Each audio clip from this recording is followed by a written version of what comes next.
dnešnom videotutoriáli na Adobe Premiere sa zameriame na stabilizáciu obrazu. Všetci myslím, že chceme mať tie videá čo najlepšie, aby neboli roztrasené.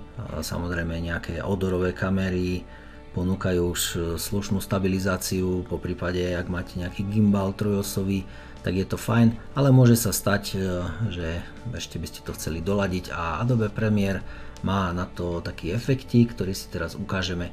Takže dáme si to videjko na časovú os. No, to nepotrebujeme zvukovú stopu.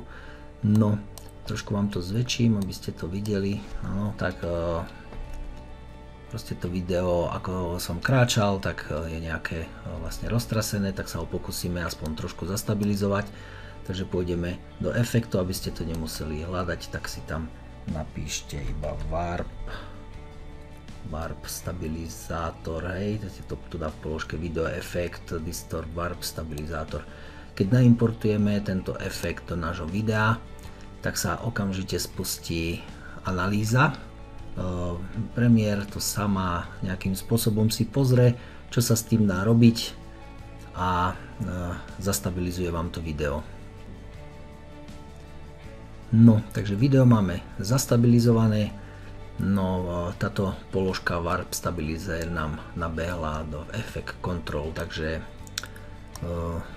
tu na podstate si môžete nastaviť silu tej stabilizácie. No, keď si to pustíme, či je to OK, hej, poviete si, že málo ešte, tak mu trošku môžete pridať, zase vlastne prebieha tá stabilizácia. No, musíte rátať s tým, že vám bude trošku zväčšený obraz, lebo ono to vyrovnáva to video. Tu v tomto autoscale máte napísané, že vlastne ten obraz bol zväčšený, ako keby ste ho mali na 110 vlastne percent, hej. No, nejako by som tu až tak nič nenastavoval, lebo ešte, aby som vám vlastne ukázal, keď dáme iba stabilizáciu, tak pozrite, čo to s tým vlastne obrazom urobilo, hej, že vidíte, ako preto ho potrebuje zväčšiť, aby to vlastne tieto čierne okraje vám tam nevznikali. Áno, takže si dáme, že chceme stabilizáciu, crop, aj autoscale, áno, a tá stabilizácia vlastne už prebehla. No, čiže toto máme v poriadku.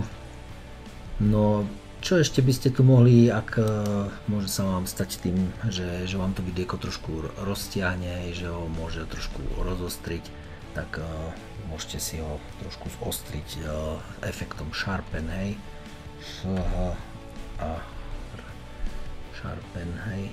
Je to v položke video efektov Blur a Sharpen, čiže keď dáme Sharpen, zase ho tam naimportujeme, tak si môžeme to videjko, hej, trošku doostriť, aby bolo OK.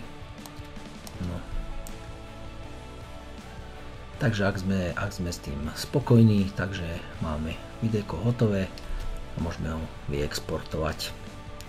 Bolo to krátke, ale dúfam, že vám to pomôže pri vašich dobrých záberoch, takže teším sa na ďalšie videjko. Ahojte.